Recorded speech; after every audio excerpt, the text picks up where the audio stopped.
नमस्कार, मैं नवीन जायसवाल, 4PM राजस्थान में आपका स्वागत है। केंद्र सरकार और किसानों के बीच अब टकराव की आशंका और बढ़ गई है, क्योंकि किसानों ने सरकार के इस प्रपोजल को नकार दिया है, जो चौथे दौर की वार्ता के बाद उन्हें दिया गया था। और किसानों ने अब ऐलान कर दिया है कि 21 फरवरी को वो दिल्ली की तरफ कूच करेंगे। किसानों का कहना है कि सरकार ने जो को प्रपोजल दिया है, उसमें कुछ भी नया नहीं है, बल्कि सरकार घुमा फिरा कर वही बात कर रही है, किसानों को बांटने की बात कर रही है। और एमएसपी पर भी कोई साफ रुख नहीं अपना रही है, जबकि सरकार के ऊपर कोई वित्तीय बोझ नहीं बढ़ रहा है, ऐसा किसानों का मानना है। लेकिन उसके बावजूद सरकार से टालमटोल कर रही है। तो लिहाजा अब सरकार का जो प्रस्ताव है, उसको मानने का कोई मतलब नहीं है। और किसानों को अपनी बात मनवाने के लिए अब दिल्ली की तरफ कूच करना पड़ेगा। हालांकि किसानों का ये भी कहना है कि सरकार उनके आंदोलन को लेकर झूठ भी बोल रही है। हरियाणा के अंदर कश्मीर जैसे हालात बना दिए गए हैं, इतनी सख्ती कर दी गई है, उसके बावजूद सरकार झूठ बोल रही है कि किसानों के ऊपर आंसू गैस के गोले नहीं छोड़ रही है या ताकत का इस्तेमाल नहीं कर रही। तो किसानों ने चेतावनी दी है कि वो हर हालत के अंदर अब दिल्ली की तरफ आगे बढ़ेंगे, और उसका अंजाम जो भी होगा, उसकी जिम्मेदारी सरकार की होगी। वैसे सरकार ने जो प्रपोजल दिया था, उसके बाद ये लग गया था कि किसान शायद इस प्रपोजल को नहीं मानेंगे, क्योंकि उसमें 4 फसलों पर एमएसपी की गारंटी की बात की गई थी, 5 साल के लिए गारंटी की बात की गई थी। उसको लेकर किसान संगठन आशंका जता रहे थे कि सरकार राज्यों में अलग-अलग किसानों को बांटने की बात कर रही है, और किसानों का भला तभी होगा जब उन्हें सारी फसलों के ऊपर एमएसपी की गारंटी मिलेगी। तो किसान संगठनों ने कल दिन भर वार्ताएं की, आपस में वार्ताएं की, उसके बाद देर रात को यह फैसला सुना दिया कि जो प्रपोजल है, उसमें नया कुछ भी नहीं है। दूसरी बात मैं और एक कहना चाहता हूँ। देखिए, हमारी गवर्नमेंट बाहर से 1,75,000 करोड़ रुपए का पाम ऑयल मंगवाती है, और वो सभी लोगों के लिए, मनुष्यता के लिए, इंसानियत के लिए बीमारी का कारण भी बन रहा है। फिर भी उसे मंगवाया जा रहा है। अगर यही पैसा 1,75,00,000 रुपया देश के किसानों को तेल बीज फसलें उगाने के लिए और उनके ऊपर एमएसपी की घोषणा करे सरकार, और उसके ऊपर खरीदी की गारंटी बनाए सरकार, तो 1,75,000 करोड़ से उधर के पैसे इधर आ सकते हैं। तो मुझे कहीं पे भी ये नजर नहीं आ रहा कि सरकार के ऊपर कहीं से किसी तरह का बोझ पड़ रहा हो। अगली बात मैं ये कहना चाहता हूं कि जो मैंने कहा कि इसे अगर ध्यान से देखेंगे, स्टडी करेंगे, तो इसमें कुछ नजर नहीं आ रहा। उन्होंने ये कहा कि उन लोगों को, उन किसानों को हम दालों के ऊपर और क्रॉप्स के ऊपर, जो हमने 6 क्रॉप्स लिए हैं, 5, उनके ऊपर हम खरीदी की गारंटी करेंगे, जो डाइवर्सिफिकेशन कर कर दूसरी क्रॉप्स को छोड़ेंगे। और मेरा इसमें कहने का मतलब है, ये उन्हीं को देंगे जिन्होंने धान को छोड़कर मूंग को लगाया होगा। अगर जिन्होंने धान को छोड़कर मूंग को नहीं लगाया, अपने आप नेचुरल मूंग की बिजाई कर रहा है, उसकी खरीदी नहीं होगी। तो इसलिए इन सभी बातों से ये निकल कर आता है कि इसमें से कुछ किसानों को लाभ होने वाला नहीं है। हमारी मांग है कि पूरे देश के किसानों की 23 फसलों के ऊपर हमारी सरकार एमएसपी अनाउंस करती है। जो 23 फसलों के ऊपर एमएसपी की अनाउंसमेंट होती है, वो इन्हीं के ही सीएसीपी की सिफारिशों के ऊपर होती है।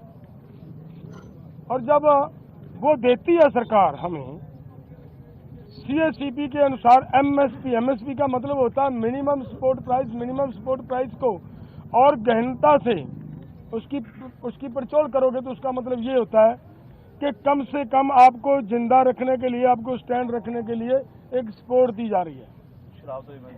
आपके लिए कोई भी उसमें इनकम देने वाली चीज कोई नहीं है उसमें, और वो भी देते हैं जब, और उसके ऊपर भी सारी फसलों की अगर हम ये मांगते हैं कि जितनी आप कम से कम भी दे रहे हो भाई, उतनी तो बिक जाए, हमारी उस रेट पे तो बिक जाए, और उसके लिए भी वो गारंटी का कानून ना दें, तो इसका मतलब देश का किसान इसी तरह लूटता जा रहे, तो वो हमें स्वीकार नहीं है।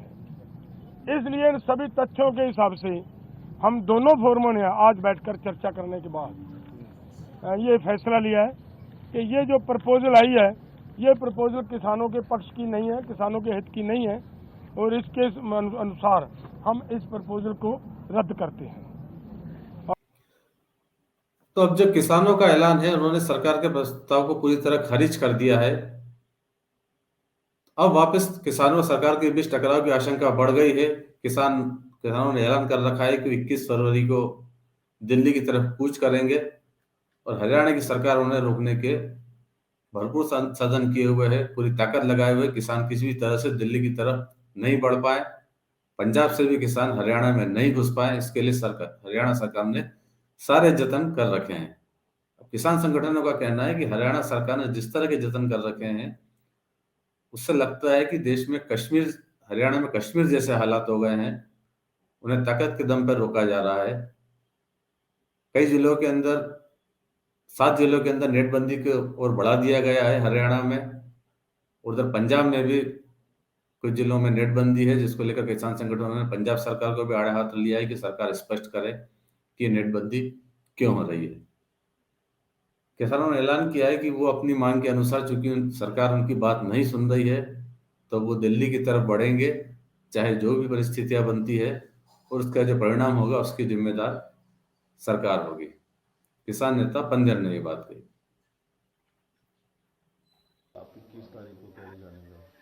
हाँ, देखिए, जहाँ तक सवाल है सरकार का, तो जब हमने 13 को दिल्ली कूच का कार्यक्रम रखा था, तो इससे 10 दिन पहले से हरियाणा पूरी तरह खनौरी और ये शंभू बॉर्डर को सील करना शुरू कर दिया था।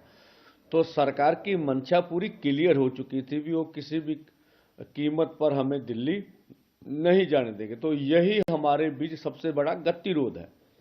अगर किसानों से बातचीत करके आपको समाधान नहीं ढूंढना है, तो कम से कम ये धर्मनिरपेक्ष देश है, सभी का देश है, संविधान के अनुसार सभी को बात करने का हक है।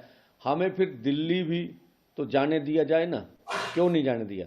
तो ये जिस तरह से उन्होंने बैरिकेटिंग की, जिस तरह से आगे हम बढ़े तो रबट की फायर हुए, हमारे ऊपर शेलिंग हुई बहुत बड़ी तादाद पर, और उसके ऊपर बहुत सी हमने बुलेट चलने की भी पुष्टि हो चुकी है। अभी बुलेट टायरों पर इस्तेमाल की गई जो आगे ट्रैक्टर्स जा रहे थे।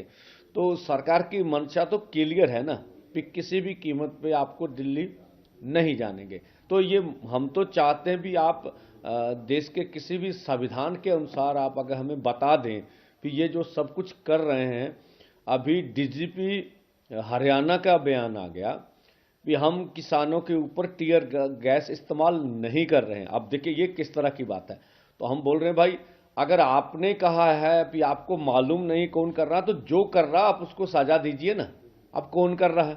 तो ये गलत बयानबाजी भी लगातार हो रही है। और जिस तरह से अगर हरियाणा में आपको जाने का मौका मिले, तो मुझे लगता है एग्जैक्ट फिगर तो नहीं है, 15 से 20 हजार अर्ध सैनिक फोर्स हरियाणा पूरे में डिप्लॉयड किए गए हैं। और पूरे गांव में जैसे घेरा डाला होता पूरे, मैं बोला जैसे कश्मीर में जिस तरह से आप हालात देखते रहे पिछले लंबे समय में, वही हालात पूरे हरियाणा के बने हुए। तो हम तो दिल्ली को जाएंगे 21 को। हमारा जाना अनक का सवाल नहीं है, हमारा आगे बढ़ना मतलब दिल्ली जाना अनक का सवाल नहीं, जब बैरिकेड तोड़ना अनक का सवाल नहीं। अब सरकार वार्ता से हमारी बात नहीं मानना चाहती, और दूसरी तरह जो प्रस्ताव देती है वो भी जो हमारी असल मांगे हैं उनसे पीछे हटने के लिए देती है। तीसरा, हमें बैरिकेड हटाकर दिल्ली नहीं जाने देती है। तो हम तो मजबूरी में आगे बढ़ेंगे ना, वो जो भी परिणाम होंगे उसके लिए भारत सरकार जिम्मेवार होगी। और हम आशा तो करेंगे, अभी आज का दिन है, स्वयं प्रधानमंत्री जी के पास सारी रिपोर्ट तो जा चुकी होगी। अब जिन मुद्दों पे डिस्कस होनी थी सब पर 2-2 राउंड डिस्कस हो चुकी है। और चाहिए अब स्वयं प्रधानमंत्री जी को कि वो निर्णय लें और निर्णय की अनाउंसमेंट भी कर सकते हैं। तो कोई सुखद समाचार हमें मिलेगा तो हम चाहेंगे इस मोर्चे का तो हरियाणा सरकार और दिल्ली पुलिस जिस तरह से किसानों को आगे बढ़ने से रोकना चाहती है, उसको लेकर भाजपा के सांसद, हिसार से सांसद है ब्रजेंद्र सिंह, उन्होंने भी सरकार की नीतियों पर सवालिया निशान लगाए हैं कि अभी तो किसान दिल्ली से बहुत दूर है, करीब 250 किलोमीटर दूर है। अभी से दिल्ली पुलिस इस तरह की व्यवस्था है कि कर रही है कि सड़कों पर कीले गाड़ रही है और रास्ते रोक रही है। ये तब किए जाने चाहिए जब कानून व्यवस्था की स्थिति उत्पन्न हो, उसके पहले इस तरह की चीजें नहीं की जानी चाहिए। उधर पंजाब हरियाणा हाईकोर्ट में भी आज सुनवाई होनी है इस मामले पर, जहां सरकार हाईकोर्ट को बताएगी कि उसने किसानों के साथ क्या वार्ता की है और आगे वो क्या करने जा रहे हैं। इस बीच में जिस तरह से सरकार ने प्रपोजल दिया था, उसको लेकर पहले भी ये बात उठी है कि इससे किसान बढ़ सकते हैं। अलग अलग राज्यों में अलग अलग तरह की फसलें होती है, सरकार कुछ सिलेक्टेड फसलों पर प्रपोजल दे रही है, वो भी पंजाब के किसानों को दे रही है, तो इससे किसान बढ़ सकते हैं।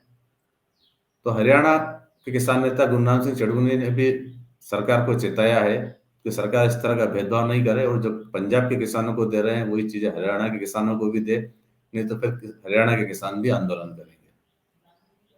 तो कुल मिलाकर गेंद सरकार के पाले में है। यदि आज शाम तक सरकार यदि कोई फैसला करती है और किसानों से एक बार फिर वार्ता की राह निकलती है तो ठीक है, अन्यथा कल 21 फरवरी को किसानों ने दिल्ली की तरफ बढ़ने का ऐलान कर दिया है और स्थिति एक बार फिर तनावपूर्ण हो सकती है। तो फिलहाल इस वीडियो में इतना ही, और अंत में एक बार फिर आपसे यही कहना है कि 4PM राजस्थान चैनल को सब्सक्राइब जरूर करें और इस वीडियो को लिंक को जितना ज्यादा हो सके उतना शेयर भी करें। नमस्कार।